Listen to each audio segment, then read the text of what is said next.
Let's give it up for 성현 Lee.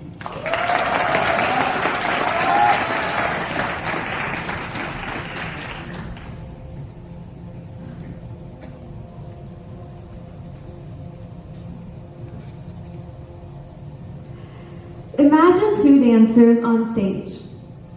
If they're too far apart, the performance feels disconnected. If they're too close, they risk stepping on each other's toes. The beauty of their dance lies in the perfect distance. This is how we achieve coexistence in relationships. As our world is changing faster than ever, coexistence is a new uprising word. You may have heard of coexistence with the environment and coexistence with artificial intelligence. However, amidst the rapid advancements in algorithmic knowledge and mechanical innovations, I believe that the most crucial aspect is understanding the people around you. True solidarity for saving the earth and fostering innovation can only be achieved when we, fellow humans, learn to coexist harmoniously despite our diverse backgrounds. Coexistence is when two or more groups live together while respecting their differences. After my first month in Google, I agonized about the perfect distance in a relationship.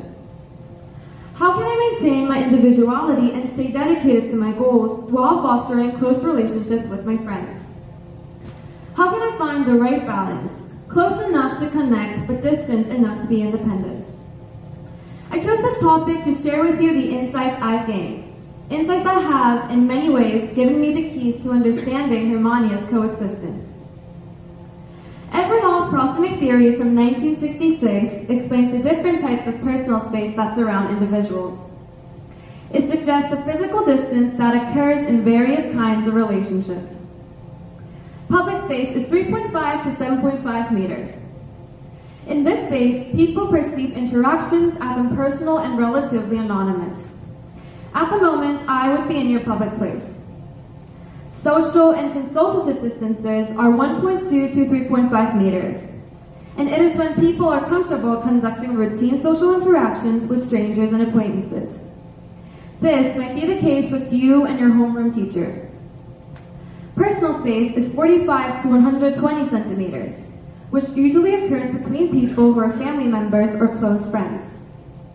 Intimate space is under 45 centimeters, which is the closest bubble surrounding a person. Entry into this space indicates closer relationship and greater comfort between individuals. It often occurs during intimate contacts such as hugging, whispering, and touching.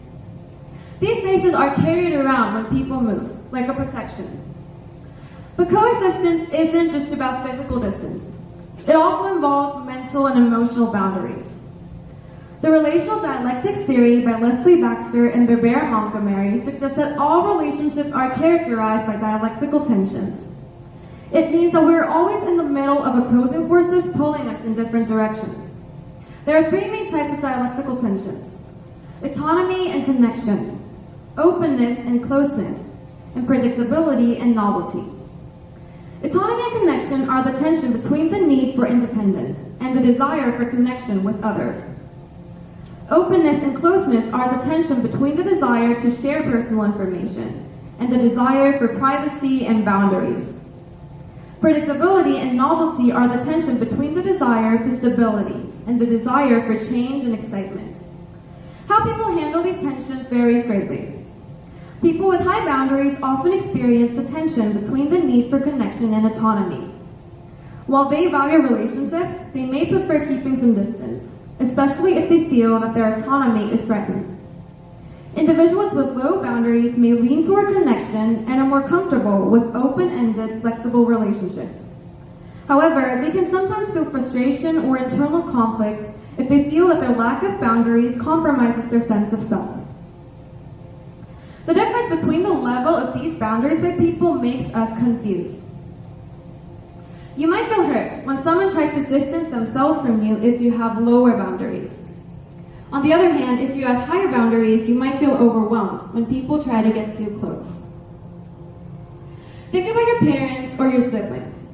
You meet them as who you are, and they meet you as who they are. You do not need to hide yourself or expect to exchange. According to philosopher Martin Buber, it's called the I-thou relationship. Martin Buber believes that this kind of relationship is what makes a genuine community. How about the doctor at the hospital? This only focuses on the functional transaction. When the exchange is complete, the relationship ends. It's called the I-it relationship. Human beings may adopt two attitudes toward the world. The one aware of each other as interconnected and a transactive one. It is natural to require both attitudes. The way people choose between intimacy and individuality is where the different boundaries between people show up. It's a point where we get confused. So how do we keep the perfect distance? How do we know where to stand when the boundaries we set for each other are so different? How do we know when to choose intimacy and when to choose individuality? First, understand how you seek boundaries. What is the mental and physical distance you prefer when you meet someone? Knowing your preferences can help you set your expectations for certain relationships.